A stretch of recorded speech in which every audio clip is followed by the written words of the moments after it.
हाँ बच्चों, आज ये जो वीडियो बनाए जा रहे हैं आपको भेजे जाएंगे, आज कई दिन के बाद फिर प्रारंभ किए जा रहे हैं। बीच में जो मासिक टेस्ट थे, मासिक परीक्षाएं चल रही थी, इसके कारण ये कुछ दिन के लिए रोक दिया गया है। आज हम फिर वहीं पर जहाँ पर समाप्त हुआ था उस दिन, तो उसमें फिर उसी में चर्चा करेंगे। पवन दूतिका,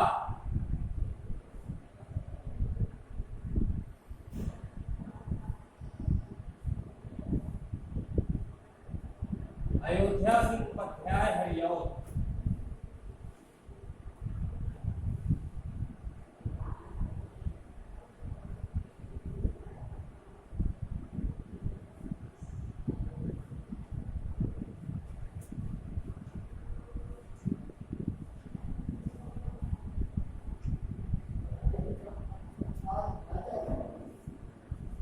अयोध्या सिंह उपाध्याय हरियौर इसके रचयिता हैं।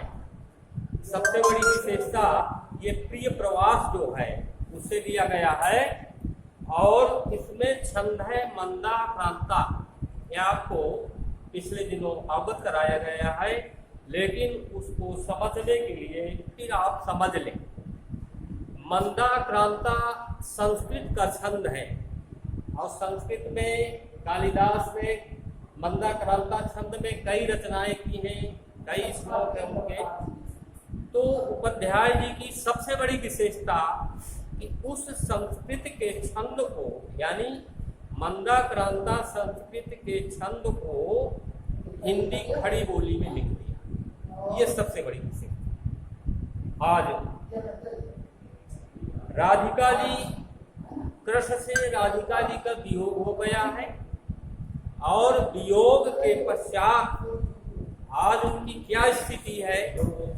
श्रृंगार रस में दो भाग होते हैं, एक होता है संयोग, दूसरा होता है वियोग।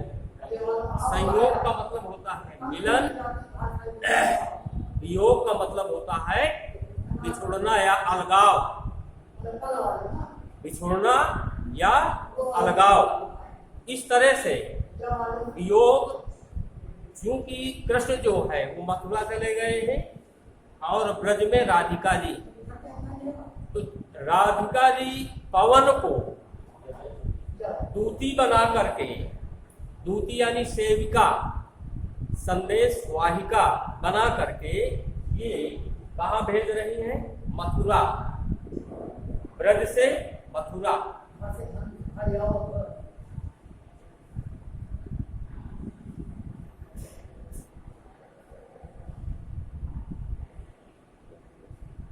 कहाँ भेज रही है? मथुरा। तो रस कौन सा हो जाएगा? वियोग श्रृंगार रस। छंद मंदाक्रांता। अब चूंकि पवन यानी हवा, इसको तो हम देख नहीं सकते, और इसको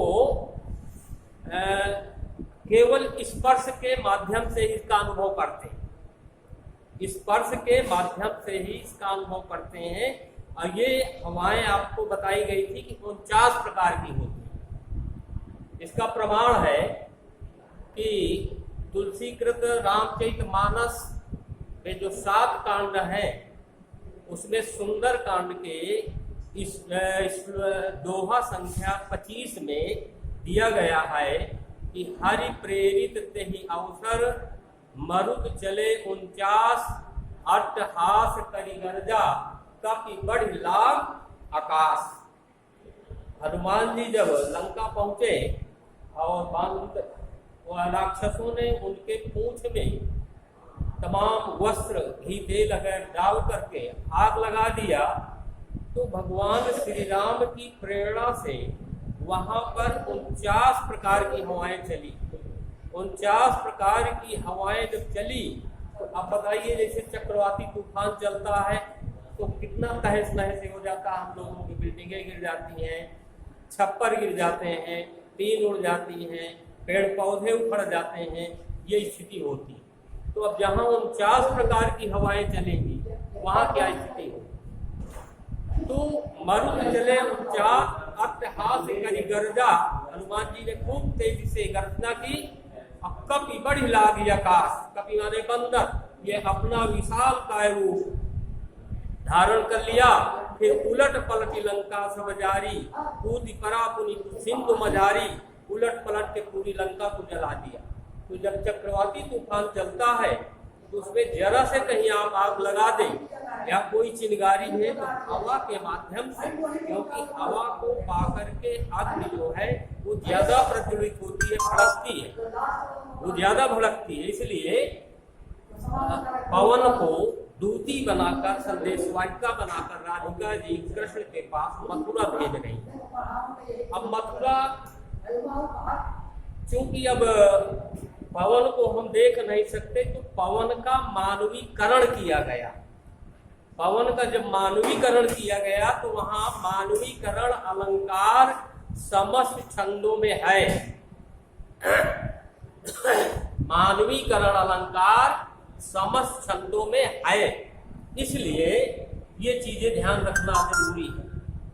तो रस बताया हमने, छंद बताया, और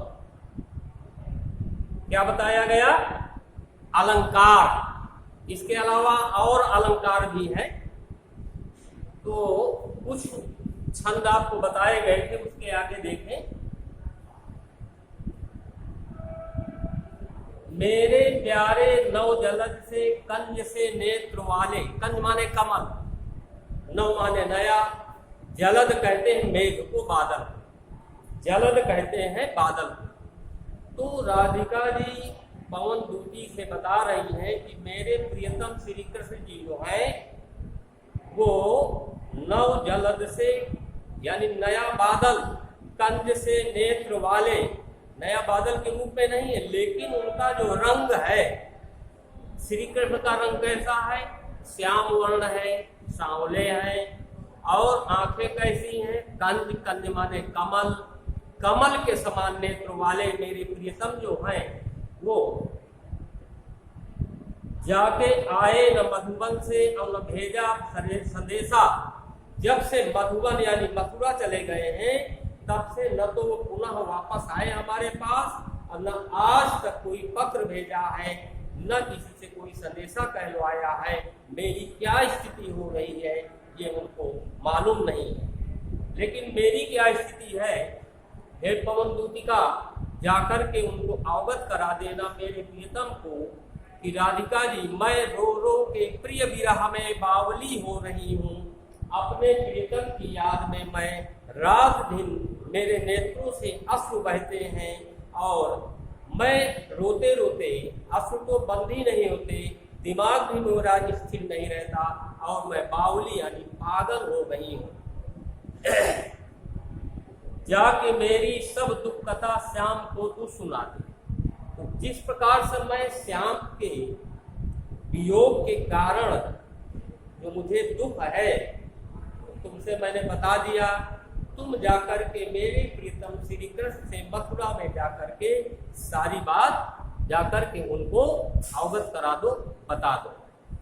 ये राधिका जी ने पवन दूती को संदेशवाहिका बना करके मथुरा के लिए कहा कि आप जाइए। आगे फिर उसी में है पवन दूतिका में, ज्यों ही मेरा भवन तज तू अल्प आगे बढ़ेगी। संस्कृत निष्ठ भाषा का प्रयोग किया है इन्होंने। अल्प जैसे है, अल्प संस्कृत का शब्द है, तज है वो संस्कृत के शब्द हैं। तो जैसे ही तुम मेरे भवन को तज छोड़ करके अल्प थोड़ा सा आगे बढ़ोगे, यानी इस यहाँ ब्रज में मेरे घर को छोड़ करके जैसे ही कुछ दूर आगे बढ़ोगी तो मार्ग में क्या होगा? शोभा वाली सुखद कितनी मंच कुंजे मिलेंगी, अत्यंत शोभायमान, सुख प्रदान करने वाली अनेक प्रकार की मनोहर बाग बगीचे तुमको मिलेंगे, जिसमें क्या होगा? प्यारी छाया मृदुल सुर से मोह लेगी तुझे वे, तो उन बाग बगीचों से होकर तुम जाओगी तो चूंकि नाना प्रकार के वृक्ष लगे हैं, तो वहां पर जो वृक्षों के नीचे से गुजर कर जाओगी तो वहां छाया होगी, और उन वृक्षों में अनेक प्रकार के पक्षी निवास करते हैं, अपनी अपनी भाषा में वो कोलाहल करते हैं। तो वो तुमको जो है तमाम आकर्षित करने का प्रयास करेंगी। लेकिन तुमको क्या करना है? तुमको ये करना है, मैं आगे बता रही हूँ, राधिका जी कह रही हैं, तो भी मेरा दुख लग वहां न जा विश्राम लेना, मेरे दुख को याद रखना।